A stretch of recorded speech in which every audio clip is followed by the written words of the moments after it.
For this last video, I'm just going to roll in each of the last three steps all into one video just for simplicity. I know you spend a lot of time watching these videos. There's a lot of things to go over. Hopefully this has been beneficial for you instead of just looking at worksheets and not knowing what the heck to do with your life. Um, so we'll start with investing. I don't go too much in depth in the book on investing, and nor will I right now. I am not, I say it time and time again, I am not a professional wealth management person or day trader or stock trading or anything like that. I just know what I know from my own experiences as well as my own research that, the only mistake that people make when it comes to investing is they didn't do it soon enough.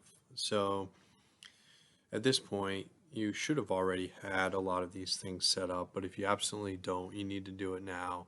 You should have done it yesterday. You should have some sort of retirement account set up for yourself. Hopefully, your jobs allow for this. If you um, are not contributing to it, you need to do so at this point. I recommend around 15%.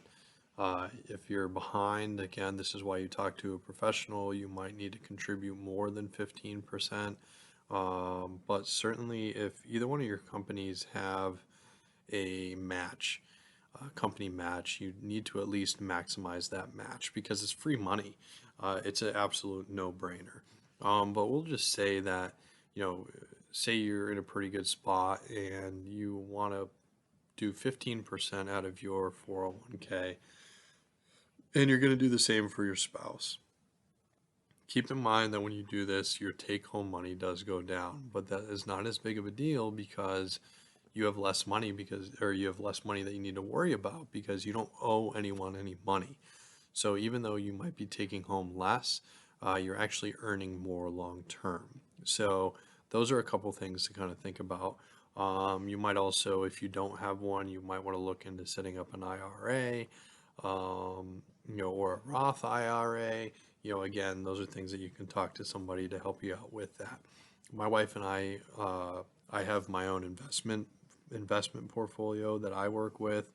My wife has an IRA, and then both of our jobs have 401ks. So we actually have four different accounts that we use towards our investing. Now, that's pretty much all I'll really talk about on step 10. When you get into step 11, which is projecting your future, as well as retirement, this is where that last tab,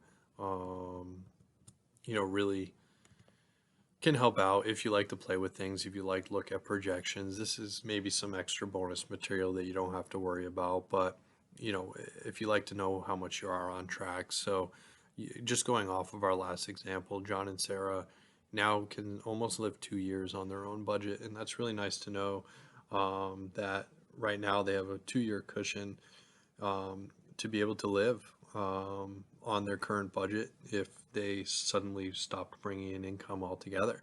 And the ultimate goal is to get to that point where you're able to live off of your budget forever and not bring in a single dime. That to me is financial freedom. But if you like to play with these things, you can type in set different milestones. I have these four here, and it tells you how many months away you are from achieving those goals. All of this stuff is automatically auto-filled, so you only would have to type in the yellow stuff if you need to. If not, you can just get an idea of how many months you are.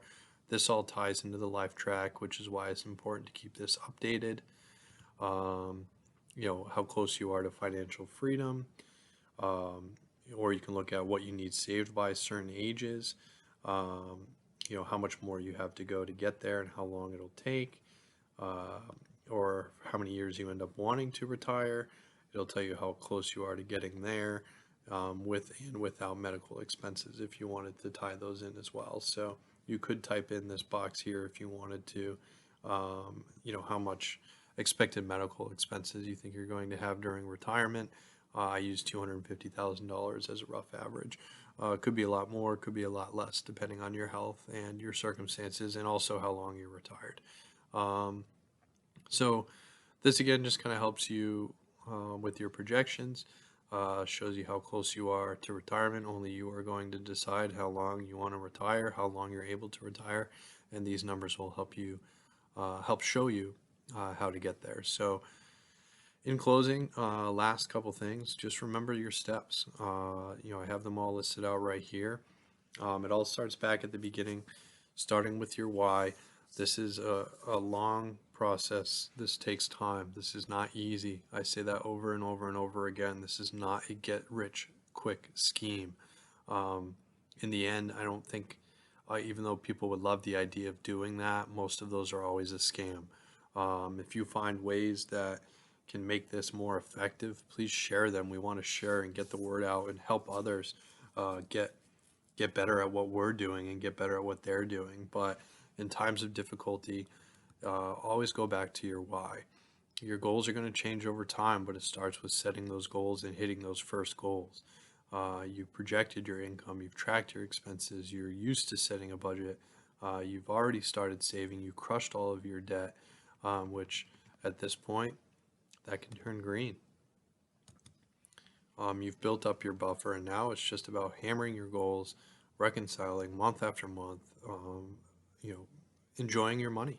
That's ultimately what this is all about. But then it's so important to plan for your future as well, and this will help you. This whole page helps show you how close you are to do that, and you can play with the numbers to see certain changes that you can make to expedite the process if you're in a position where you need to. I have a couple extra pieces here about buying a house, just a couple extra bonus materials. But in closing, in the end, really, in my mind, and it should be in yours too, um, you should now feel like you're in a position where you can help others. That's what we did. That's what I wanted to do. That's why I wrote this book. That's why we put together these videos.